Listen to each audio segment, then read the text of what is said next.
शुक्लांबरधरं विष्णुं शशिवर्णं चतुर्भुजं प्रसन्नवदनं ध्यायेत् सर्वविघ्नोपशान्तये। गुरुर्ब्रह्मा गुरुर्विष्णु गुरुर्देवो महेश्वरः गुरु साक्षात् परं ब्रह्म तस्मै श्री गुरुवे नमः। कृष्णं नारायणं वन्दे कृष्णं वन्दे व्रजप्रियं कृष्णं द्वैपायनं वन्दे कृष्णं वन्दे पृथासुतं।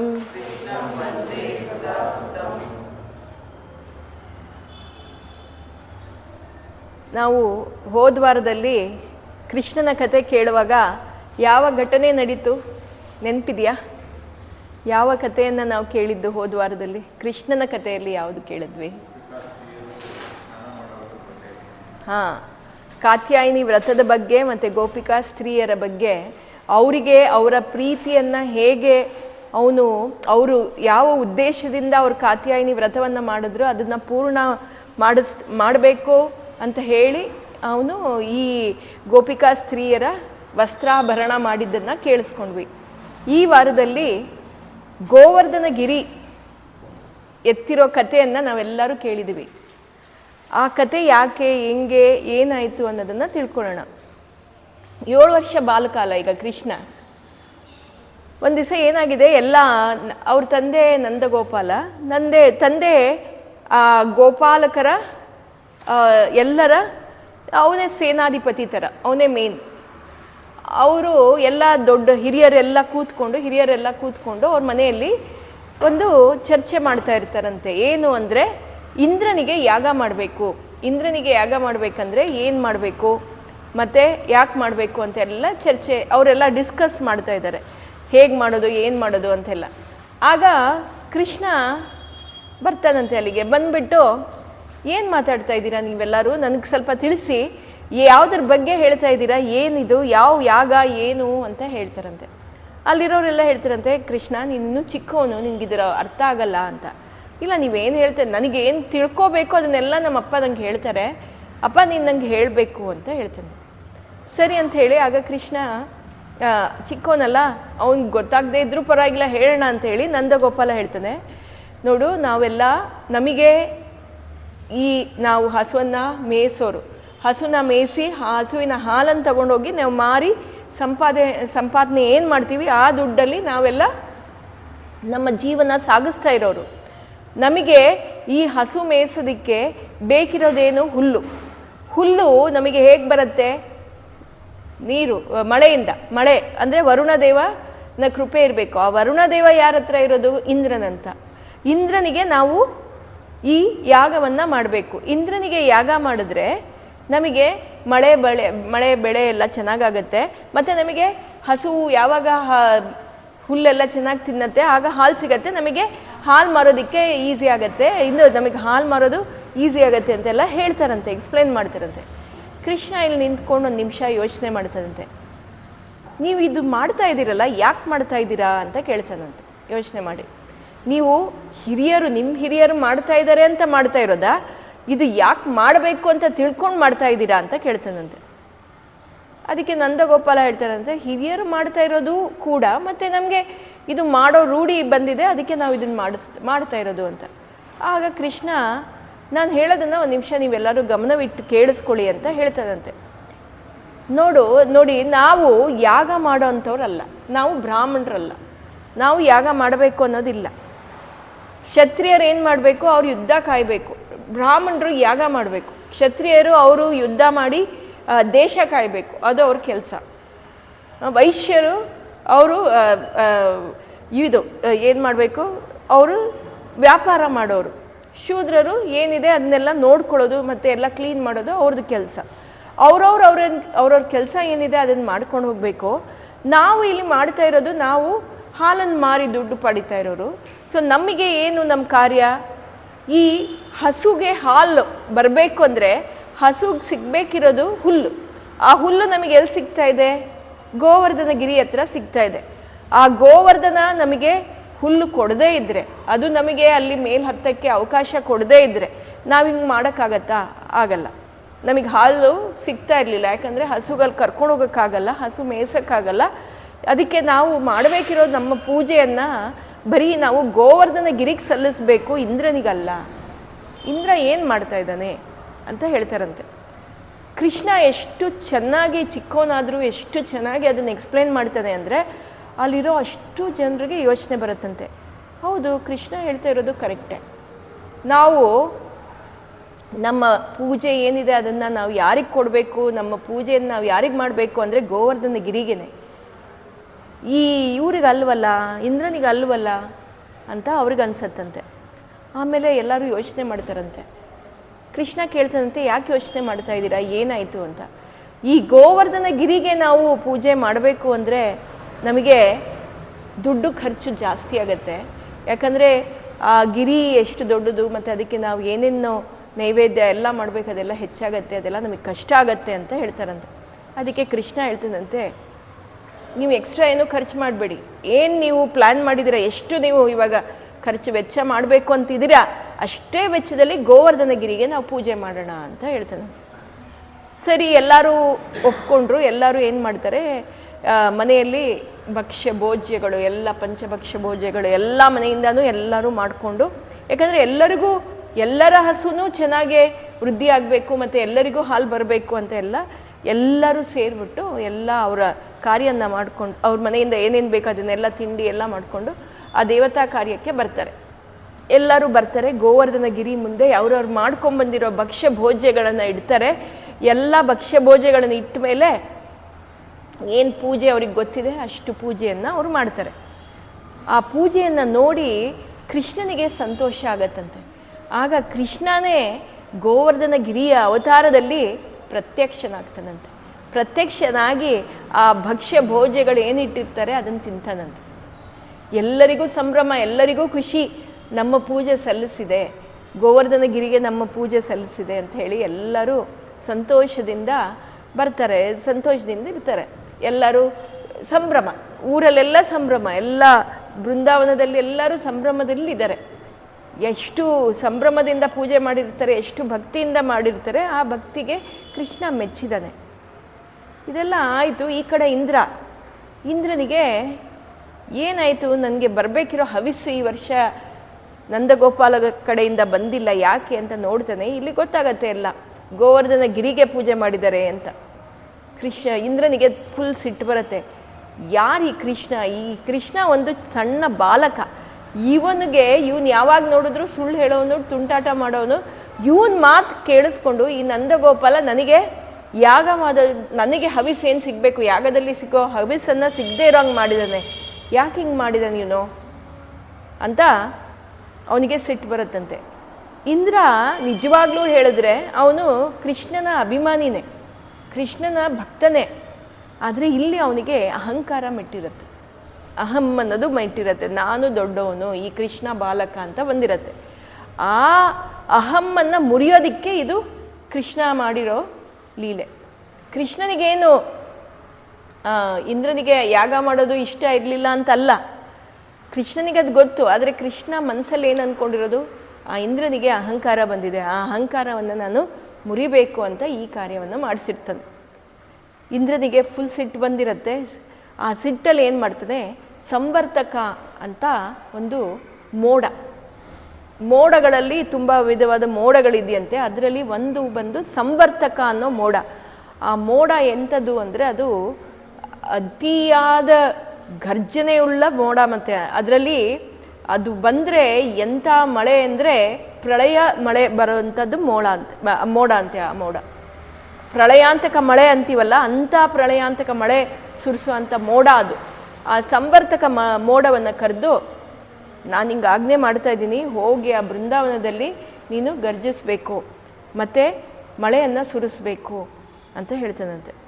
ಆ ಮೋಡ ಸರಿ ಆಜ್ಞೆ ಪ್ರಕಾರ ಬರುತ್ತೆ. ಆ ಮೋಡ ಬಂದು ಜೋರು ಮಳೆ ಶುರು ಆಗತ್ತಂತೆ. ಎಂಥ ಜೋರು ಮಳೆ ಅಂದರೆ ಆನೆಯ ಸೊಂಡಿಲಿನ ಗಾತ್ರದಷ್ಟು ಒಂದು ಹನಿ ಅಂದರೆ ಆನೆ ಸೊಂಡ್ಲು ಎಷ್ಟು ದಪ್ಪ ಇರುತ್ತೆ ಅಷ್ಟು ಒಂದು ಹನಿ ಅಷ್ಟು ದೊಡ್ಡದು. ಆ ಥರ ಹನಿಯ ಮಳೆ ಅಂದರೆ ಯೋಚನೆ ಮಾಡಬೇಕು ಹೆಂಗಿರುತ್ತೆ ಆ ಮಳೆ ಅಂತ.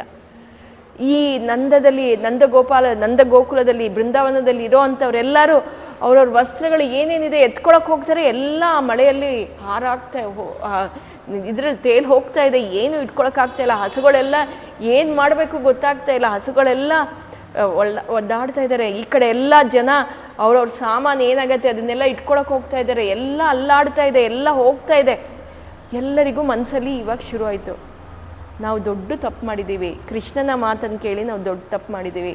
ಇಂದ್ರನಿಗೆ ನಾವು ಯಾಗ ಮಾಡಬೇಕಾಗಿತ್ತು, ಇಂದ್ರನಿಗೆ ಯಾಗ ಮಾಡಿಲ್ಲ, ಇಂದ್ರನಿಗೆ ಸಿಟ್ಟಾಗಿದೆ, ಅದಕ್ಕೆ ನಮಗೆ ಈ ರೀತಿ ತೊಂದರೆ ಆಗ್ತಾ ಇದೆ ಅಂತ ಎಲ್ಲರೂ ಅನ್ಕೋತಾರೆ. ಅವಾಗೆಲ್ಲರೂ ಅನ್ಕೋತಾರೆ, ನಮಗೆ ಈ ಸಲಹೆ ಕೊಟ್ಟಿರೋದು ಯಾರು? ಕೃಷ್ಣ. ಆ ಕೃಷ್ಣನೇ ನಮ್ಮನ್ನು ಕಾಪಾಡಬೇಕು ಅಂತ ಹೇಳಿ ಎಲ್ಲರೂ ಕೃಷ್ಣನ ಹತ್ರ ಬರ್ತಾರಂತೆ. ಕೃಷ್ಣನ ಹತ್ರ ಬಂದು, ಕೃಷ್ಣ ಏನು ಮಾಡಬೇಕು ನಮಗೆ ತೋಚ್ತಾ ಇಲ್ಲ, ಈಗ ನೀನೇ ನಮಗೊಂದು ದಾರಿ ತೋರಿಸ್ಬೇಕು ಅಂತ ಎಲ್ಲರೂ ಭಕ್ತಿ ಭಾವದಿಂದ ಅವರನ್ನ ಸರೆಂಡರ್ ಮಾಡ್ಕೋತಾರೆ. ಅವನ ಹತ್ರ ಬಂದು ಎಲ್ಲ ಅವನ ಪಾದದ ಅಡಿಯಲ್ಲಿ ಬೀಳ್ಕೊಟ್ಟಿದ್ದಾರೆ. ಕೃಷ್ಣ ಆವಾಗ, ಏನೂ ಆಗಲ್ಲ, ಯೋಚನೆ ಮಾಡಬೇಡಿ, ನೀವು ನನ್ನಲ್ಲಿ ಬಂದಿದ್ದೀರಲ್ಲ, ನಿಮ್ಮ ಯಾವ ತೊಂದರೆ ಇದ್ದರೂ ನಾನು ನಿವಾರಿಸ್ತೀನಿ. ಭಕ್ತರಿಗೆ ಏನೇ ತೊಂದರೆ ಬಂದರೂ ಅವನು ನಿವಾರಿಸ್ತಾನಂತೆ. ಅದನ್ನು ಇಲ್ಲಿ ಅವನು ತೋರಿಸ್ಕೊಡ್ತಾ ಇದ್ದಾನೆ. ಏನೂ ಆಗೋದಿಲ್ಲ ಬನ್ನಿ ಅಂತ ಹೇಳಿ, ಎಲ್ಲರೂ ನಿಮ್ಗೆ ಏನು ಬೇಕೋ ಆ ಸಾಮಾನು ಎತ್ಕೊಳ್ಳಿ ಅಂಥೇಳಿ ಯಾವ ಗೋವರ್ಧನ ಗಿರಿಯ ಪೂಜೆ ಮಾಡಿದ್ರು ಅದೇ ಗೋವರ್ಧನ ಗಿರಿ ಹತ್ರ ಹೋಗ್ತಾನಂತೆ. ಹೋಗಿ ಆ ಗೋವರ್ಧನ ಗಿರಿಯನ್ನು ಎತ್ಕೋತಾನಂತೆ. ಎತ್ಕೊಂಡು ಅವನು ಒಂದು ಕಿರು ಬೆರಳಲ್ಲಿ ಇಟ್ಕೊಂಡು ನಿಂತ್ಕೋತಾನೆ, ಮಧ್ಯದಲ್ಲಿ ನಿಂತ್ಕೊಂಡು ಎಲ್ಲರಿಗೂ ಹೇಳ್ತಾನಂತೆ, ಎಲ್ಲರೂ ಈ ಬೆಟ್ಟದ ಅಡಿಯಲ್ಲಿ ಬನ್ನಿ, ಬಂದು ನಿಂತ್ಕೊಳ್ಳಿ. ಎಲ್ಲರಿಗೂ ಭಯ. ಇದು ಚಿಕ್ಕ ಮಗು, ಈ ಚಿಕ್ಕ ಮಗು ಈ ಬೆಟ್ಟ ಇಟ್ಕೊಂಡು ಎಷ್ಟೊತ್ತು ನಿಲ್ಲಕ್ಕಾಗತ್ತೆ? ಅವನ ಕೈಯಲ್ಲಿ ನಿಲ್ಲಕ್ಕಾಗತ್ತಾ? ಕಿರು ಬೆರಳಲ್ಲಿ ಇಟ್ಕೊಂಡಿದ್ದಾನೆ, ಅವನಿಗಾಗತ್ತಾ ಅಂತ ಅವ್ರಿಗೆ. ಕೃಷ್ಣ ಹೇಳ್ತಾನಂತೆ, ನೀವು ನನ್ನನ್ನು ನಂಬಿ ಬಂದಿದ್ದೀರಲ್ಲ, ನಿಮ್ಮ ತೊಂದರೆ ಏನಿದೆ ಅದು ನಿವಾರಣೆ ಆಗತ್ತೆ, ಬನ್ನಿ ಇದ್ರ ಅಡಿಯಲ್ಲಿ ನಿಂತ್ಕೊಳ್ಳಿ. ಎಲ್ಲರೂ ಅವ್ರವ್ರಿಗೆ ಏನು ಬೇಕು, ಆ ಪ್ರೀತಿಯಾದ ವಸ್ತ್ರ ಏನಿದೆ, ಅವ್ರ ಮನೆಯಲ್ಲಿ ಏನಿದೆ ಅದೆಲ್ಲ ಎತ್ಕೊಂಡು ಎಲ್ಲ ಇಟ್ಕೊಂಡು ಅವ್ರ ಹಸುಗಳನ್ನು, ಆ ಹಸು ಕೂಡ ಬಂದು ಕೃಷ್ಣನನ್ನು ನೋಡ್ತಾ ಇದೆಯಂತೆ, ನಮಗೂ ಕಾಪಾಡು ಕೃಷ್ಣ ಅಂತ. ಮಾತಾಡೋಕ್ಕೆ ಬರಲ್ಲ ಅದಕ್ಕೆ, ಆದರೆ ಕೃಷ್ಣನ ಮುಖ ನೋಡುತ್ತಂತೆ. ಅಂದರೆ ಕೃಷ್ಣನ ಹತ್ರ ಬಂದು ಅದು ಸರೆಂಡರ್ ಆಗಿದೆ, ನಮ್ಮನ್ನು ನೀನೇ ನೋಡ್ಕೋಬೇಕು ಅಂತ. ಆ ಹಸು ಕೂಡ ನೀವು ಬನ್ನಿ ಅಂತ ಕೃಷ್ಣ ಎಲ್ಲರನ್ನ ಕರ್ಕೊಂಡೋಗಿ ಅಲ್ಲಿ ಆ ಗೋವರ್ಧನ ಗಿರಿಯ ಕೆಳಗಡೆ ಎಲ್ಲರೂ ನಿಂತಿದ್ದಾರೆ. ಇಂದ್ರನಿಗೆ ಸಿಟ್ಟಲ್ಲ, ಇಂದ್ರ ಏನು ಮಾಡ್ತಾನೆ, ಅವನು ಕೂಡ ಐರಾವತ ಏರಿ ಬರ್ತಾನಂತೆ. ಅವನು ಬಂದು ಗರ್ಜನೆ ಮಾಡೋದು. ಎಷ್ಟು ಗರ್ಜನೆ, ಎಂಥ ಪ್ರಳಯಾಂತಕ ಮಳೆ ಅಂದರೆ ಯೋಚನೆ ಮಾಡ್ಬೋದು, ಎಂಥ ಮಳೆ ಇರುತ್ತೆ ಅದು ಅಂತ ಹೇಳಿ. ಅಷ್ಟು ಮಳೆ ಸುರಿತಾ ಇರುತ್ತೆ. ಇಡೀ ಜನ ಅಲ್ಲಿ ನಿಂತಿರ್ತಾರೆ. ಎಲ್ಲರಿಗೂ ಏನು ಮಾಡಬೇಕು ಗೊತ್ತಾಗ್ತಾ ಇಲ್ಲ, ಭಯ. ನೀವೇನು ಯೋಚನೆ ಮಾಡಿಬಿಡಿ, ನಿಮ್ಮ ಕಣ್ಣು ಮುಚ್ಕೊಳ್ಳಿ ಅಂತ ಹೇಳ್ಬಿಟ್ಟು ಒಂದು ಕೈಯಲ್ಲಿ ಬೆಟ್ಟ, ಒಂದು ಕೈಯಲ್ಲಿ ಕೊಳಲು ಇಟ್ಕೊಂಡು ಕೊಳಲನ್ನು ಊದ್ತಾ ಇದ್ದಾನಂತೆ. ಎಲ್ಲರೂ ಆ ಕೊಳಲಿನ ನಾದದಲ್ಲಿ ಮೈ ಮರಿತಾರಂತೆ. ಮೈ ಮರೆತು ಕೇಳಿಸ್ಕೊತಾ ಇದ್ದಾರೆ ಎಲ್ಲರೂ. ಆ ಮಳೆ ಏನು ಬೀಳ್ತಾ ಇದೆ, ಆ ಮಳೆಯ ಯೋಚನೆನೇ ಇಲ್ಲ ಇವ್ರಿಗೆಲ್ಲ. ಅವ್ರ ತಲೆಯಲ್ಲಿ ಈ ಮಳೆಯ ಬಗ್ಗೆ ಯೋಚನೆನೇ ಇಲ್ಲ. ಆ ಮಧುರ ನಾದದಲ್ಲಿ ಎಲ್ಲ ಮುಳುಗೋಗಿದಾರಂತೆ.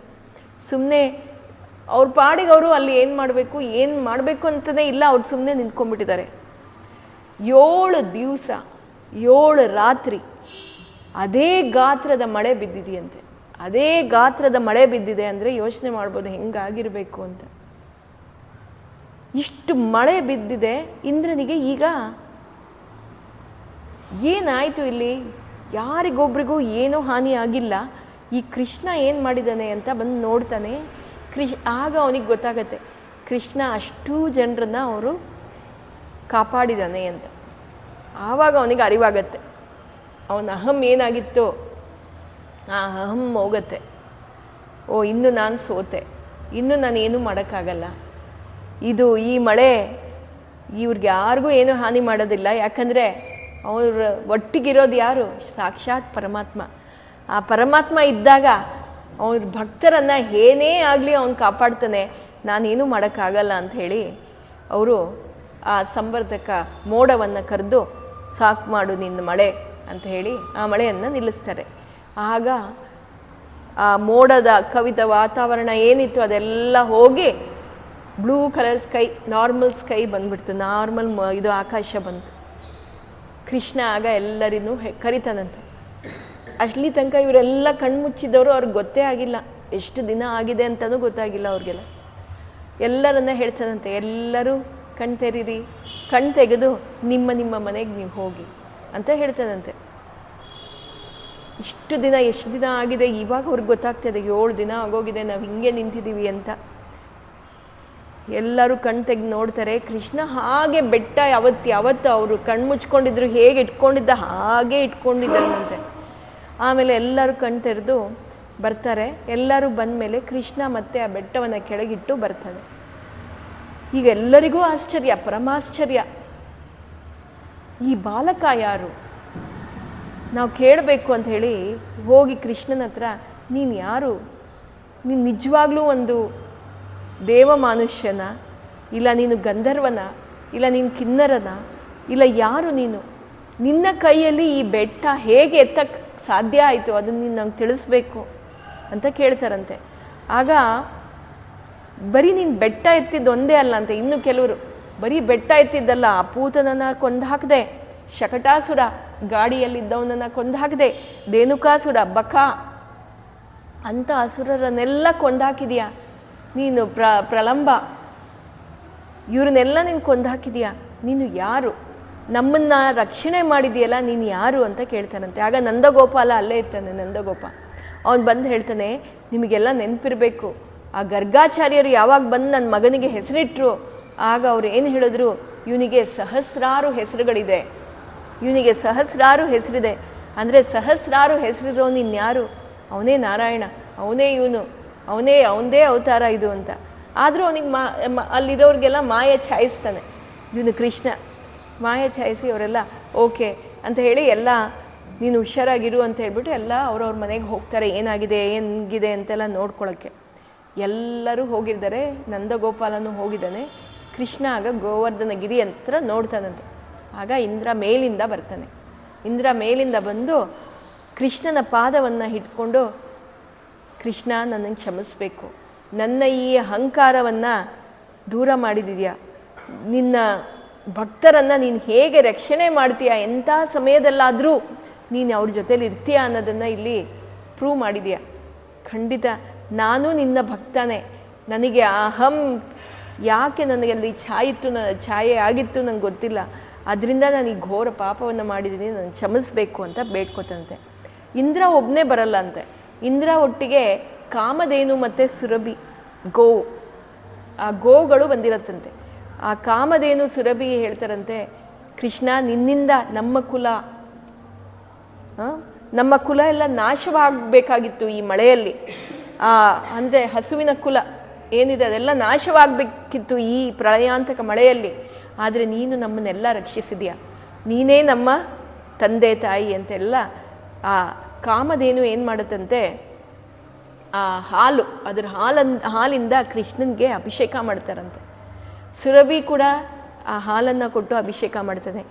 ಇಂದ್ರ ಗಂಗಾ ಮಂದಾಕಿನಿ ನದಿಯ ತೀರ್ಥ ಪಾನಗಳು ಏನಿದೆ ಅದರಿಂದ ಅಭಿಷೇಕ ಮಾಡ್ತಾರಂತೆ. ಅವರೆಲ್ಲ ಅಭಿಷೇಕ ಮಾಡಿ ಕೃಷ್ಣನ್ ಹೇಳ್ತಾನಂತೆ, ಇಂದ್ರ ನೀನು ನನ್ನ ಅತಿಯಾದ ಪ್ರೀತಿಯಾದವ ಮಗ, ನಿನ್ನಲ್ಲಿ ನಾನು ಯಾಕೆ ಸಿಟ್ಟು ಮಾಡ್ಕೊಳ್ಳಿ, ನಾನು ನಿನ್ನಲ್ಲಿ ಸಿಟ್ಟು ಮಾಡ್ಕೊಂಡಿಲ್ಲ ಅಂತ ಹೇಳಿ ಇಂದ್ರನಿಗೆ ಸಮಾಧಾನ ಮಾಡಿ ಕಳಿಸ್ತಾನಂತೆ. ಇದೆಲ್ಲ ಯಾವಾಗ ಕಾಮಧೇನು ಹಾಲನ್ನು ಹಾಕಿ ಆ ಕಾಮಧೇನು ಕೃಷ್ಣನಿಗೆ ಆಗ ಗೋವಿಂದ ಅಂತ ಹೆಸರಿಡೋದು. ಗೋವಿನ ಕಷ್ಟವನ್ನು ದೂರ ಮಾಡಿರೋಂಥ ಗೋವಿಂದ ಅಂತ ಅಲ್ಲಿ ಗೋವಿಂದ ಅಂತ ಹೆಸರು ಬಂದಿದ್ದು ಕೃಷ್ಣನಿಗೆ. ಈ ಹೆಸರನ್ನು ನಾವು ಯಾವಾಗ ಜಪಿಸ್ತೀವಿ, ಹೇಗೆ ಗೋವಿನ ಕಷ್ಟಗಳೆಲ್ಲ ನಿವಾರಣೆ ಆಯಿತು ಹಾಗೆ ನಮ್ಮ ಕಷ್ಟಗಳು ನಿವಾರಣೆ ಆಗುತ್ತಂತೆ. ಪ್ರತಿ ದಿವಸ 3 ಸಲ ಆದರೂ ಗೋವಿಂದ ಗೋವಿಂದ ಗೋವಿಂದ ಅಂದರೆ ನಮ್ಮ ಕೆಲಸ ಎಲ್ಲ ಗೋ ಆಗೋಗುತ್ತಂತೆ. ಗೋವಿಂದ ಅದನ್ನೇ ಅವ್ರು ಹೇಳ್ತಾರೆ. ಗೋವಿಂದನ ಜಪ ಯಾವಾಗ ನಾವು ಮಾಡ್ತೀವಿ, ನಮ್ಮ ಕಷ್ಟಗಳು, ನಮ್ಮ ಏನೇ ಕಷ್ಟ ಇದ್ದರೂ ಅದನ್ನು ನಾವು ಫೇಸ್ ಮಾಡೋದಕ್ಕೆ ನಮಗೆ ಧೈರ್ಯ ಬರುತ್ತೆ, ನಮಗೆ ಶಕ್ತಿ ಬರುತ್ತಂತೆ. ಅದಕ್ಕೆ ಗೋವಿಂದನ ಜಪವನ್ನು ಮಾಡಬೇಕು. ಈ ಕಥೆಯನ್ನು ಓದಿದವ್ರಿಗೆ ಗೋವಿಂದನ ಅನುಗ್ರಹ ಆಗಿ ನಮ್ಮ ಕಷ್ಟ ಕಾರ್ಪಣ್ಯಗಳೇನಿದೆ ಅದೆಲ್ಲ ತೊಲಗತ್ತಂತೆ ಅಂತ ಹೇಳ್ತಾರೆ. ಈಗ ಆಯಿತು, ಎಲ್ಲರೂ ಇವಾಗ ಸಂತೋಷದಲ್ಲಿದ್ದಾರೆ. ಅವ್ರವ್ರ ಮನೆ ನೋಡ್ಕೋತಾ ಇದ್ದಾರೆ, ಮನೆಯೆಲ್ಲ ಛಿದ್ರ ಅವರೆಲ್ಲ ಏನು ಇದು ಗೂಡ್ಸ್ ಕಟ್ಕೊಂಡಿರೋದು ಅದೆಲ್ಲ ಸ್ವಲ್ಪ ಇದಾಗಿದೆ, ಅದನ್ನೆಲ್ಲ ಸರಿ ಮಾಡ್ಕೋತಾ ಇದ್ದಾರೆ. ಜನ ಎಲ್ಲ ಅವ್ರವ್ರ ಮನೆ ಸರಿ ಮಾಡ್ಕೊಳ್ತಾ ಇದ್ದಾರೆ. ಹಾಗೆ ಒಂದು ದಿವಸ ಏಕಾದಶಿ, ಎಲ್ಲ ನಂದಗೋಪಾಲ ಏಕಾದಶಿ ವ್ರತ ಮಾಡಿರೋದು. ಇವತ್ತು ಏಕಾದಶಿ. ಸೊ ನಂದಗೋಪಾಲ ಕೂಡ ಏಕಾದಶಿ ವ್ರತ ಪಾಲಿಸಿದ್ದಾನೆ. ಏಕಾದಶಿ ಮಾಡೋರಿಗೆ ಏನು ಪದ್ಧತಿ ಅಂದರೆ, ಅದು ಸರಿಯಾಗಿ ಈಗಿನ ಜನ ಮಾಡಲ್ಲ. ದಶಮಿ ಹಿಂದಿನ ದಿವಸ ರಾತ್ರಿಯಿಂದ ಏಕಾದಶಿ ಶುರು. ನಿಜವಾದ ಏಕಾದಶಿ ವ್ರತ ಅಂದರೆ ಹಾಗೆ, ದ್ವಾದಶಿ ವ್ರತ ಅಂತ ಕರೀತಾರೆ ಅದಕ್ಕೆ. ಅಂದರೆ ದಶಮಿ ಹಿಂದಿನ ದಿವಸ ಮಧ್ಯಾಹ್ನ ಊಟ ಮಾಡಿದರೆ ರಾತ್ರಿ ಬರೀ ಫಲಹಾರ ಮಾಡಬೇಕು. ಅದಾದಮೇಲೆ ಮುಂದಿನ ದಿವಸ ನೆಕ್ಸ್ಟ್ ಡೇ ಏಕಾದಶಿ ದಿವಸ ಏನು ನೀವು ತಿನ್ನಬಾರ್ದು. ನಿರ್ಜಲ ಏಕಾದಶಿ ಅಂತಾರೆ, ಕೆಲವರು ಹಣ್ಣು ತಗೋತಾರೆ. ಅವತ್ತು ಇಡೀ ದಿವಸ ಏನು ತಿಂದೆ, ನೆಕ್ಸ್ಟ್ ಡೇ ದಶಮಿಯ ದಿವಸ ಪಾರಣೆ ಟೈಮ್ ಇರುತ್ತೆ, ಆ ಟೈಮ್ ಒಳಗೆ ನಾವು ಊಟ ಮಾಡಬೇಕು. ಆವತ್ತು ಒಂದು ಭೋಜನ ಮಾಡಬೇಕು, ಮತ್ತು ಆಮೇಲೆ ಏನೂ ತಿನ್ನಬಾರ್ದು. ಅದಲ್ಲದೆ ಏಕಾದಶಿ ರಾತ್ರಿ ನೀವು ಜಾಗರಣೆ ಮಾಡಬೇಕು. ಇದು ಪದ್ಧತಿಯಂತೆ, ಮಾಡಬೇಕಿರೋ ಪದ್ಧತಿ ಹೀಗೆ. ಅಷ್ಟು ಕಠಿಣ ಪದ್ಧತಿ ನಾವು ಮಾಡೋದಕ್ಕೆ ಪಾಲಿಸೋಕ್ಕೆ ಆಗಲ್ಲ. ಆದರೆ ಕೆಲವರು, ನಾನು ನೋಡಿಲ್ಲ ಎಲ್ಲೂ, ಬಟ್ ಕೆಲವರು ಮಾಡ್ತಾರೆ ಅಂತ ಹೇಳ್ತಾರೆ, ಗೊತ್ತಿಲ್ಲ. ಇದು ಏಕಾದಶಿ ವ್ರತದ ಇದು. ಆದರೆ ಎಲ್ಲ ಏಕಾದಶಿ ಮಾಡಿದವ್ರಿಗೆ ಏನಂದರೆ, ಯಾವಾಗ ದ್ವಾದಶಿ ಆಗತ್ತೆ, ಯಾವಾಗ ಪಾರಣೆ ಮಾಡಬೇಕು, ಯಾವಾಗ ಸ್ನಾನ ಮುಗಿಸ್ಕೋತೀನಿ, ಯಾವಾಗ ಬೆಳಗಿನ ಪೂಜೆ ಮುಗಿಸ್ತೀನಿ, ಅದೇ ಅವ್ರಿಗೆಲ್ಲ ಇರೋದು. ಈ ನಂದಗೋಪಾಲನಿಗೂ ಅದೇ ಆಯಿತು. ದ್ವಾದಶಿ ಆಗ್ತಾಯಿದೆ, ಬೆಳಗ್ಗೆ ಆಗ್ತಾಯಿದೆ. ಸರಿ, ಬೆಳಗ್ಗೆ ಆಗಿದ ತಕ್ಷಣ ಬೇಗ ಸ್ನಾನ ಮಾಡ್ಕೊಂಡು ದೇವ್ರಿಗೆ ನಮಸ್ಕಾರ ಮಾಡಿ ನನ್ನ ಪಾರಣೆ ಮಾಡ್ಕೋಬೇಕು ಅಂತ ಅವನು ಒದ್ದಾಡ್ತಾ ಇದ್ದಾನೆ. ಅದಕ್ಕೆ ಇಲ್ಲಿ ಸ್ನಾನ ಮಾಡೋದು ಸಮಯ ಇದೆಯಂತೆ. ನಾವು 3 ಗಂಟೆ ಮುಂಚೆ, ಬೆಳಗಿನ ಜಾವ 3 ಗಂಟೆ ಮುಂಚೆ ಸ್ನಾನ ಮಾಡಿದ್ರೆ 3:30-4 ಆ ಸಮಯದ ಅರುಣೋದಯ ಸಮಯದ ಮುಂಚೆ ಸ್ನಾನ ಮಾಡಿದ್ರೆ ಅದು ಹಿಂದಿನ ದಿವಸದ ಲೆಕ್ಕ ಅಂತೆ. 2-2:30ಗಂತೂ ಸ್ನಾನನೇ ಮಾಡಬಾರ್ದು, ಅದು ಅಸುರಿ ಕಾಲ ಅಂತೆ. ಆ ಅಸುರಿ ಕಾಲದಲ್ಲಿ ನಾವು ಸ್ನಾನ ಮಾಡಬಾರ್ದಂತೆ. 4 ಗಂಟೆ ಆದಮೇಲೆ ಸ್ನಾನ ಮಾಡಬೇಕು ಅಂತ ಹೇಳಿರೋದು. ಅರುಣೋದಯ ಸಮಯ, ಆ ಸಮಯದಲ್ಲಿ ನಾವು ಸ್ನಾನ ಮಾಡಬೇಕು. ಈ ನಂದಗೋಪಾಲ ಏನು ಮಾಡಿದ್ದಾನೆ, ಅವತ್ತು ಅವನಿಗೇನೋ ತುಂಬ ಹಸುವಾಗಿತ್ತೋ ಏನೋ, ಅವನಿಗೆ ಅವತ್ತಿನ ದಿವಸ 3:30 ಬೆಳಗ್ಗೆ 3:30ಗೆ ಹೋಗಿ ಸ್ನಾನ ಮಾಡಿಬಿಟ್ಟಿದ್ದಾನೆ. ಸ್ನಾನ ಮಾಡೋಕ್ಕೆ ನದಿಗೆ ಹೋಗಿದ್ದಾನೆ. ಸ್ನಾನ ಮಾಡ್ತಾ ಇದ್ದಾನೆ. ಅವಾಗೆ ವರುಣ ನೀರಂದರೆ ವರುಣ ಅಲ್ಲ, ವರುಣನ ದೂತಗಳು ಬಂದು ಅವನನ್ನು ಎತ್ಕೊಂಡು ಹೊಟ್ಟೋಗ್ತಾರಂತೆ. ವರುಣನ ದೂತಗಳು ಅವರನ್ನು ಎತ್ಕೊಂಡು ಹೋಗ್ತಾರೆ. 6 ಗಂಟೆ ಆಯಿತು, ನಂದಗೋಪಾಲ ಇನ್ನೂ ವಾಪಸ್ ಬಂದಿಲ್ಲ. ಯಾಕೆ ಇವನು ಇನ್ನೂ ವಾಪಸ್ ಬಂದಿಲ್ಲ ಅಂತ ಜನ ಎಲ್ಲ ನೋಡ್ತಾ ಇದ್ದಾರೆ. ಯಶೋದೆ ನೋಡ್ತಾ ಇದ್ದಾಳೆ, ಬಂದಿಲ್ಲ. ಜನರಿಗೂ ಗೊತ್ತಾಯಿತು ನಂದಗೋಪಾಲ ಬಂದಿಲ್ಲ ಅಂತ, ಯಾಕಂದರೆ ಇವರೆಲ್ಲ ಒಟ್ಟಿಗೆ ಇದ್ದವರು. ಆವಾಗ ಎಲ್ಲರೂ ಕಾಣಿಸ್ತಾ ಇಲ್ಲ. ರಾಮ ಮತ್ತು ಕೃಷ್ಣನ ಹತ್ರ ಬಂದರು. ಬಂದುಬಿಟ್ಟು ಹೇಳಿದ್ರು, ನೋಡು, ನಂದಗೋಪಾಲ ನದಿಗೆ ಸ್ನಾನಕ್ಕೆ ಹೋದವನು ಇನ್ನೂ ಬಂದಿಲ್ಲ, ಯಾಕೆ ಅಂತ ಗೊತ್ತಾಗ್ತಾ ಇಲ್ಲ, ಕೃಷ್ಣ ನೋಡ್ಕೊಂಬ ಅಂತ ಹೇಳ್ತಾರೆ. ಕೃಷ್ಣನಿಗೆ ಮನಸ್ಸಲ್ಲಿ ಗೊತ್ತಾಯಿತು ಎಲ್ಲಿ ಹೋಗಿದ್ದಾರೆ, ನಂದಗೋಪಾಲ ಎಲ್ಲಿ ಹೋಗಿದ್ದಾನೆ ಅಂತ. ವರುಣ ಲೋಕಕ್ಕೆ ಕರ್ಕೊಂಡು ಹೋಗಿರ್ತಾರಂತೆ. ಯಾರನ್ನ? ನಂದಗೋಪಾಲನನ್ನು ವರುಣ ಲೋಕಕ್ಕೆ ಕರ್ಕೊಂಡು ಹೊಟ್ಟೋಗಿರ್ತಾರಂತೆ. ಕೃಷ್ಣ ವರುಣನ ಲೋಕಕ್ಕೆ ಹೋಗ್ತಾನೆ. ಕೃಷ್ಣ ಬಂದದನ್ನು ನೋಡಿ ವರುಣನಿಗೆ ತುಂಬ ಖುಷಿಯಾಗತ್ತಂತೆ. ವರುಣ ಓಡಿ ಬಂದು ಕೃಷ್ಣನ ಪಾದದಲ್ಲಿ ಅವನ ಶಿರವನ್ನು ಇಟ್ಟು, ಕೃಷ್ಣ ನೀನು ಬಂದಿದೆಯಾ, ನಿನ್ನ ಈ ಅವತಾರವನ್ನು ನನಗೆ ನೋಡೋದ ಅವಕಾಶ ಮಾಡಿಕೊಟ್ಟಿರೋದಕ್ಕೆ ನಾನೇ ಧನ್ಯ. ನನ್ನ ಈ ವರುಣ ಲೋಕದ ಇಡೀ ಏನು ನನ್ನ ಆಸ್ತಿ ಎಲ್ಲ ಇದೆ, ಇದೆಲ್ಲ ನಿನಗೆ ಅರ್ಪಣೆ ಮಾಡ್ತೀನಿ ಅಂತ ಹೇಳಿ ಅಲ್ಲಿ ಅವನಿಗೆ ನಮಸ್ಕಾರ ಮಾಡ್ತಾನಂತೆ. ನಂದಗೋಪಾಲ ಅಲ್ಲಿರೋನು ಎಲ್ಲ ನೋಡ್ತಾ ಇದ್ದಾನೆ. ಎಲ್ಲ ನೋಡಿ, ಆಹಾ, ನನ್ನ ಮಗನಿಗೆ ಇವನು ನಮಸ್ಕಾರ ಮಾಡ್ತಾ ಇದ್ದಾನೆ, ನನ್ನ ಮಗನಲ್ಲಿ ಇವನು ಎಲ್ಲ ಅವನದೇನಿದೆ ಅದನ್ನೆಲ್ಲ ಅವನಿಗೆ ಕೊಡ್ತಾ ಇದ್ದಾನೆ, ಧಾರೆ ಎಳಿತಾ ಇದ್ದಾನೆ ಅಂತ ನಂದಗೋಪಾಲ ನೋಡ್ತಾನಂತೆ. ಕೃಷ್ಣ ಸರಿ ವರುಣ ಅಂತ ಹೇಳಿ ಅವನ ತಂದೆನ ಕರ್ಕೊಂಬಂದ. ಎಲ್ಲರೂ ಕೇಳ್ತಾರೆ, ಎಲ್ಲಿ ಹೊಟ್ಟೋಗಿದ್ದೆ ನೀನು, ಎಲ್ಲಿ ಹೊಟ್ಟೋಗಿದ್ದೆ ಅಂತ. ನಂದಗೋಪಾಲ ಆಗ ಹೇಳ್ತಾನೆ, ನಾನು ವರುಣ ಲೋಕಕ್ಕೆ ಹೋಗಿದ್ದೆ, ವರುಣ ಲೋಕ ನೋಡ್ಕೊಂಬಂದೆ, ವರುಣ ಲೋಕದಲ್ಲಿ ಹಿಂಗಿತ್ತು ಹಂಗಿತ್ತು ಅಂತೆಲ್ಲ ಅಲ್ಲಿ ಹೇಳ್ತಾ ಇದ್ದಾನಂತೆ. ಈ ಜನ ಎಲ್ಲ ಕೇಳ್ತಾರಂತೆ, ಓ, ಕೃಷ್ಣ ಇದ್ದರೆ ನಮ್ಮ ಎಲ್ಲಿ ಬೇಕಿದ್ರೂ ಹೋಗ್ಬೋದಲ್ವಾ ಅಂತ ಹೇಳಿ. ಹೌದು. ಆಗ ಎಲ್ಲರೂ ಹೇಳ್ತಾರಂತೆ ಕೃಷ್ಣನ ಹತ್ರ ಬಂದು, ಹೇ ತಂದೆ, ಹೇ ಪರಮಾತ್ಮ, ನಮಗೆಲ್ಲ ಒಂದೇ ಒಂದು ಆಸೆ ಇದೆ, ಆ ಆಸೆಯನ್ನು ಪೂರ್ತಿ ಮಾಡುವಂತೆ. ಕೃಷ್ಣ ಹೇಳ್ತಂತೆ ಏನದು ಅಂತ, ನಮಗೆಲ್ಲ ವೈಕುಂಠ ಲೋಕ ನೋಡಬೇಕು ಅನ್ನೋ ಆಸೆ ಇದೆ, ದಯವಿಟ್ಟು ನಮಗೆ ವೈಕುಂಠ ಲೋಕವನ್ನು ತೋರಿಸು ಅಂತ. ಇಲ್ಲಿ ನಮಗೇನು ತಿಳ್ಕೋಬೇಕು ಅಂದರೆ, ಯಾವಾಗ ನಾವು ಪ್ರೀತಿ ಭಕ್ತಿ ಭಾವ ಇದೆ ಆ ದೇವರಲ್ಲಿ, ಯಾವಾಗ ಅವನು ನಿಮಗೆ ಕಠಿಣ ವ್ರತ ಮಾಡು ಅಂತ ಹೇಳಲ್ವಂತೆ, ಉಪವಾಸ ಮಾಡು ಅಂತ ಹೇಳಲ್ವಂತೆ, ನೀನು ಹಿಂಗೆ ಪೂಜೆ ಮಾಡಬೇಕು, ಇದೇ ಸಂಸ್ಕಾರ ಹಿಂಗೆ ಮಾಡು ಅಂತ ಹೇಳಲ್ವಂತೆ. ಅವನು ಪ್ರೀತಿ, ನಮ್ಮಲ್ಲಿರೋ ಭಕ್ತಿ ಮತ್ತು ಪ್ರೀತಿ ಅವನಲ್ಲಿ ತೋರಿಸ್ಬೇಕಂತೆ. ಪ್ರೀತಿಯಿಂದ ಮತ್ತು ಭಕ್ತಿಯಿಂದ ಯಾವಾಗ ನಾವು ಅವನಲ್ಲಿ ಶರಣಾಗ್ತೀವಿ, ಆವಾಗ ನಾವು ಏನು ಕೇಳ್ತೀವಿ ಅದನ್ನು ಅವನು ಕೊಡ್ತಾನಂತೆ. ಕೆಲವೊಮ್ಮೆ ಕೆಲವರು ಹೇಳ್ತಾರೆ, ಏನಿಲ್ಲ ನಂಗೆ ಇದು ಬೇಕು ಅನ್ನಿಸ್ತಿತ್ತು, ಅದು ಹೆಂಗೋ ಬಂದುಬಿಡ್ತು, ಅದೇ ಬಂದುಬಿಡ್ತು ನನಗೆ ಅಂತ ಹೇಳ್ತಾರೆ. ಅದು ಹಂಗಲ್ಲ, ನಾವು ಯಾವಾಗ ಪ್ರೀತಿಯಿಂದ ಅವನನ್ನು ಕೇಳ್ಕೊಂಡಿರ್ತೀವಿ, ಕೆಲವರು ದೇವರನ್ನಲ್ಲ, ಯೂನಿವರ್ಸ್ ವಿಲ್ ಗಿವ್ ಯು ಅಂತಾರೆ, ಯೂನಿವರ್ಸ್ ವಿಲ್ ಗಿವ್ ಯು ಅಂತ, ಯೂನಿವರ್ಸ್ ವಿಲ್ ಆನ್ಸರ್ ಯು ಅಂತ. ಅದಿನ್ನೇನಿಲ್ಲ, ಅದೇ ಆ universe is nothing but it's the same power, so that power gives you ಅಂತ ಹೇಳ್ತಾರೆ. ಸೊ ಹೀಗೆ ಎಲ್ಲರೂ ಬೇಡ್ಕೋತಾರಂತೆ, ನಮಗೆ ವೈಕುಂಠ ಲೋಕ ತೋರಿಸು ಅಂತ. ಎಂಥ ಋಷಿ ಮುನಿಗಳಾಗ್ರಿ, ಅವರು ಎಷ್ಟು ಕಠೋರ ತಪಸ್ ಮಾಡಿದ್ರೂ ಅವ್ರಿಗೆ ವೈಕುಂಠ ಲೋಕ ಪ್ರಾಪ್ತಿ ಆಗಲ್ವಂತ. ಆ ವೈಕುಂಠ ಲೋಕ ಪ್ರಾಪ್ತಿ ಇವರು 108 ದಿವ್ಯ ದೇಶಮಲ್ಲಿ ಒಂದು ದಿವ್ಯ ದೇಶ ಬಂದು ವೈಕುಂಠ. ಎಲ್ಲರೂ ಹೋಗೋಕ್ಕಾಗೋದು ಬರೀ 106, ಇನ್ನೆರಡು ಕ್ಷೀರಸಾಗರ ಮತ್ತು ವೈಕುಂಠ ನಿಮ್ಮಲ್ಲಿದೆ, ಅದು ಅಯ್ಯಂಗಾರಲ್ಲಿ ಹೇಳ್ತಾರೆ ಅದನ್ನು. ಆ ರೀತಿ ಆ ವೈಕುಂಠ ಲೋಕಕ್ಕೆ ಹೋಗ್ಬೇಕಂದ್ರೆ ಅಷ್ಟು ಶರಣಾಗತರಾಗಿರಬೇಕು ಅಂತ ಹೇಳ್ತಾರೆ. ಇವರೆಲ್ಲ ಭಕ್ತಿ ಮಾಡಿಲ್ಲ, ಇವರೆಲ್ಲ ಪೂಜೆ ಮಾಡಿಲ್ಲ, ತಪಸ್ ಮಾಡಿಲ್ಲ, ಜಪ ಮಾಡಿಲ್ಲ, ಏನೂ ಮಾಡಿಲ್ಲ, ಆದರೆ ಅವರಿಗೆ ವೈಕುಂಠ ಲೋಕ ಪ್ರಾಪ್ತಿ ಆಯ್ತಂತೆ, ಕಾಣಿಸ್ತಂತೆ. ಹೇಗೆ ಅಂತ ಹೇಳ್ತಾರೆ. ಎಲ್ಲರೂ ಬೇಡಿದಾರಲ್ಲ, ಕೃಷ್ಣನ್ ಹೇಳ್ತಾನಂತೆ, ನನ್ನ ಭಕ್ತರು ನನ್ನಲ್ಲಿ ಬಂದು ಏನು ಪ್ರೀತಿಯಿಂದ ಕೇಳ್ತಾರೆ ಅದನ್ನು ನಾನು ನಿರಾಕರಿಸಲ್ಲ, ನಾನು ಇಲ್ಲ ಅಂತ ಹೇಳೋದಿಲ್ಲ. ನೀವು ವೈಕುಂಠ ಲೋಕ ನೋಡಬೇಕಲ್ಲ, ಸರಿ ಅಂತ ಹೇಳಿ ಎಲ್ಲರನ್ನ ಯಮುನಾ ನದಿಗೆ ಕರ್ಕೊಂಡು ಹೋಗ್ತಾನಂತೆ. ಕರ್ಕೊಂಡು ಹೋಗ್ಬಿಟ್ಟು ಎಲ್ಲರೂ ನೀರಲ್ಲಿ ಇಳಿದು ಒಂದು ಒಳಗಡೆ ಹೋಗಿ ಅಂತ. ಅವರೆಲ್ಲ ನೀರಲ್ಲಿ ಹೋಗ್ತಾರೆ, ಅವರೆಲ್ಲ ಅವ್ರ ತಲೆಯನ್ನು ನೀರಲ್ಲಿ ಹಾಕ್ತಾರೆ. ನೀರಲ್ಲಿ ಹಾಕಿದ ತಕ್ಷಣ ಹೇಳ್ತಾನಂತೆ, ಕಣ್ಣು ಮುಚ್ಕೊಂಡು ನೀರಲ್ಲಿ ಹೋಗಿ ಅಂತ. ಕಣ್ಣು ಮುಚ್ಕೊಂಡು ನೀರಲ್ಲಿ ಇಳಿದಿದ್ದಾರೆ ಎಲ್ಲರೂ. ಆಮೇಲೆ ಕಣ್ಣು ತೆರೀರಿ ಅಂತ ಹೇಳ್ತಾರೆ. ಎಲ್ಲರೂ ಕಣ್ಣು ತೆಗಿತಾರೆ, ನೋಡ್ತಾರೆ ಕ್ಷೀರಸಾಗರ, ನೋಡ್ತಾರೆ ಅದೇ ವೈಕುಂಠ ಇಲ್ಲಿ ಕಾಣಿಸ್ತಾ ಇದೆ.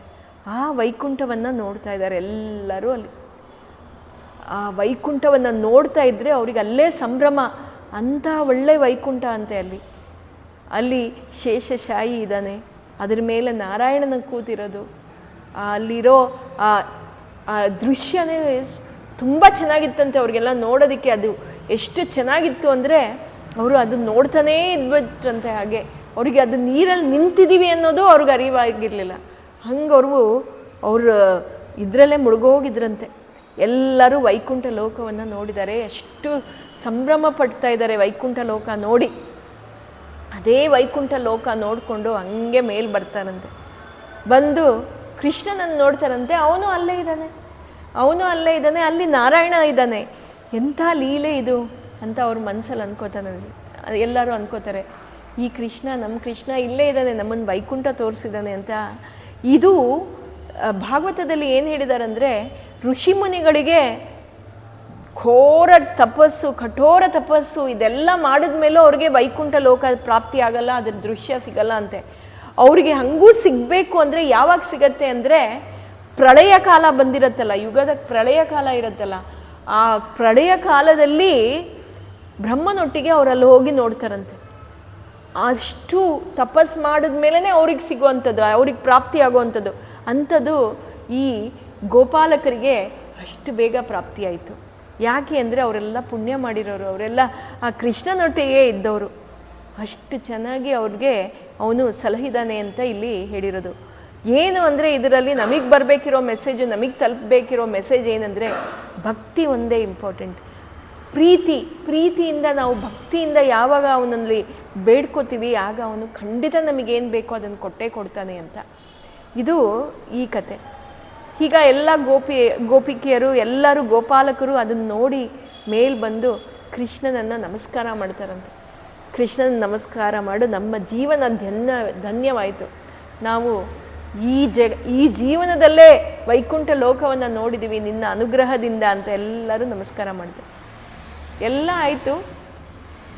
ಈಗ ಹಿಂದೆ ಗೋಪಿಕಾ ವಸ್ತ್ರಾಭರಣ ಆದಾಗ ಗೋಪಿಕೆಯರೆಲ್ಲ ಕೇಳಿದರು, ಮನಸ್ಸಲ್ಲಿ ಏನು ಅಂದ್ಕೊಂಡಿದ್ರು, ಕೃಷ್ಣ ನಮಗೆ ಗಂಡನಾಗಬೇಕು ಅಂತ. ಕೃಷ್ಣ ನಮ್ಮಲ್ಲಿ ಗಂಡ ಅಂದರೆ ಅವರು ಆ ಕಾಮದ ದೃಷ್ಟಿಯಿಂದ ಅವರು ಅದನ್ನು ಬೇಡ್ಕೊಂಡಿಲ್ಲ, ಕೃಷ್ಣ ನಮ್ಮವನಾಗಬೇಕು ಅಂತ ಬೇಡ್ಕೊಂಡಿರೋದು ಅವರೆಲ್ಲ. ಇದನ್ನು ಈಗ ಇನ್ನು ಪೂರ್ತಿ ಮಾಡಬೇಕಲ್ಲ, ಕೃಷ್ಣ ಅವರೆಲ್ಲ ಬೇಡ್ಕೊಂಡಿರೋದನ್ನು ಪೂರ್ತಿ ಮಾಡಬೇಕು. ಇದು ಹೇಗೆ ಮಾಡ್ತಾನೆ ಅಂತ ಭಾಗವತದಲ್ಲಿ ಒಂದು ಅಧ್ಯಾಯವನ್ನು ರಾಸಲೀಲೆ ಅಂತ ಹೇಳ್ತಾರೆ. ಆ ರಾಸಲೀಲೆ ನಡೆದಿರೋ ಜಾಗ ನಂದನವನ ಅಂತ ಇದರಲ್ಲಿ ಬೃಂದಾವನದಲ್ಲಿ. ಈಗಲೂ ಕೂಡ ಅಲ್ಲಿ ಏನು ಹೇಳ್ತಾರೆ, ರಾತ್ರಿ ಹೊತ್ತು ಜನರಿಗೆ ಬಿಡೋದಿಲ್ಲ ಅಂತ. 6 ಗಂಟೆ ಮೇಲೆ ಅಲ್ಲಿ ಯಾರೂ ಇರಬಾರ್ದು. ಅಲ್ಲಿ ಏನು ಮಾಡ್ತಾರೆ, ಅಲ್ಲಿ ದೇವಸ್ಥಾನ ಒಂದು ಚಿಕ್ಕದಿದೆಯಂತೆ, ಅಲ್ಲೆಲ್ಲ ಒಂದು ಹಾಸಿಗೆ ಇಟ್ಟು ನೀರು ಮತ್ತು ಎಲೆ ಅಡಿಕೆ ಮತ್ತು ಹಣ್ಣುಗಳು ಅದನ್ನೆಲ್ಲ ಇಟ್ಟು ಬರ್ತಾರಂತೆ.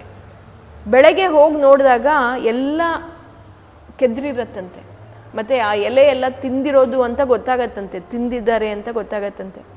ಮತ್ತು ಅಲ್ಲಿರೋದು ಏನು ಅಂದರೆ, ನಂದನವನದಲ್ಲಿ ಇರೋದು ಏನಂದರೆ ಬರೀ ತುಳಸಿಯ ಗಿಡಗಳು. ಆ ತುಳಸಿ ನಾವಿಲ್ಲಿ ನೋಡೋದು ಚಿಕ್ಕ ಚಿಕ್ಕ ಗಿಡ, ಅಲ್ಲಿ ತುಳಸಿಯ ಮರ, ದೊಡ್ಡ ದೊಡ್ಡ ಮರ ಇದೆಯಂತೆ. ಹಾಗೆ ಅಲ್ಲಿ ಈಗಲೂ ರಾತ್ರಿ ಹೊತ್ತು ಯಾರಿಗೂ ಬಿಡಲ್ಲ. ಕಥೆಯಲ್ಲಿ ಏನಿದೆ, ಎಲ್ಲರೂ ನಾನು ಯೂಟ್ಯೂಬಲ್ಲಿ ಕೆಲವು ವಿಡಿಯೋ ನೋಡಿದೆ, ಜನ ಹೇಳ್ತಾರೆ ಅಲ್ಲಿಗೆ ಹೋಗಿ ನೋಡೋದಕ್ಕೆ ಹೋದವ್ರಿಗೆ ಇದರ ಅವರು ಸಾಯ್ತಾರೆ, ಇಲ್ಲಾಂದರೆ ಅವ್ರಿಗೆ ಕಣ್ಣು ಹೋಗುತ್ತೆ, ಅವ್ರಿಗೆ ಮಾತಾಡೋದಕ್ಕಾಗಲ್ಲ, ಅವ್ರ ಬುದ್ಧಿ ಭ್ರಮಣ ಆಗತ್ತೆ ಅಂತೆಲ್ಲ ಹೇಳಿದ್ದಾರೆ. ಆದರೂ ಕೆಲವರೆಲ್ಲ ಹೋಗಿದ್ದಾರೆ, ಹಿಡನ್ ಕ್ಯಾಮ್ರಾಸ್ ಇಟ್ಟಿದ್ದಾರೆ, ಅಲ್ಲೇನೂ ಆಗಲ್ಲ. ಆ ತುಳಸಿ ಮರ ಎಲ್ಲ ಏನು ಗೋಪಿಕಾ ಸ್ತ್ರೀಯರೇ, ಅವರು ರಾತ್ರಿ ಹೊತ್ತು ಎಲ್ಲ ಅವರ ನಿಜ ರೂಪ ಧರಿಸ್ತಾರೆ, ಕೃಷ್ಣ ಅಲ್ಲಿ ಬರ್ತಾನೆ, ರಾಧೆ ಬರ್ತಾಳೆ ಅಂತೆಲ್ಲ ಹೇಳ್ತಾರೆ. ಈಗಲೂ ಹೇಳ್ತಾರೆ, ಈಗಲೂ ಅಲ್ಲಿ ಅದನ್ನು ಪಾಲಿಸ್ಕೊಂಡು ಬಂದಿದ್ದಾರೆ. ಮತ್ತು ಅಲ್ಲಿ ಬೃಂದಾವನದಲ್ಲಿ ಇರೋ ಜನ ಅವರು ಕಿಟಕಿನ ಹೇಗೆ ಮಾಡಿದ್ದಾರೆ ಅಂದರೆ, ಆ ಕಡೆ ಏನೂ ಕಾಣದೇ ಇರೋ ಹಾಗೆ ಅದಕ್ಕೆಲ್ಲ ಇದು ಮೋಡ ಒಂಥರ ಇದು ಗೋಡೆ ಥರ ಕಟ್ಬಿಟ್ಟಿರ್ತಾರಂತೆ. ರಾತ್ರಿ ಹೊತ್ತು ಅವ್ರು ಆ ಕಡೆ ತಿರುಗೂ ನೋಡೋದಿಲ್ಲ ಅಂತೆ, ಏನಾಗಿದೆ ಏನು ನಡೀತಾ ಇದೆ ಅಂತ. ಆದರೆ ಗೆಜ್ಜೆಯ ಶಬ್ದ ಎಲ್ಲ ಕೇಳಿಸತ್ತಂತೆ ಈಗಲೂ ಅಂತ ಹೇಳ್ತಾರೆ. ಅಂಥ ಗೋಪಿಕಾ ಸ್ತ್ರೀಯರ ರಾಸಲೀಲೆಯನ್ನು ನಾವು ಮುಂದಿನ ವಾರದಲ್ಲಿ ಕೇಳಿಸ್ಕೊಳ್ಳೋಣ. ಹರೇ ಹರೇ ಮೇ ಹರ ಪಾತಕಾನಿ, ಹರೇ ಹರೇ ಮೇ ಕುರು ಮಂಗಳಾನಿ, ಹರೇ ಹರೇ ಮೇ ತವ ದೇಹಿ ದಾಸ್ಯಂ, ಹರೇ ಹರೇ ಮೇ ತವ ಭಕ್ತಿರಸ್ತು. ಹರಯೇ ನಮಃ, ಹರಯೇ ನಮಃ.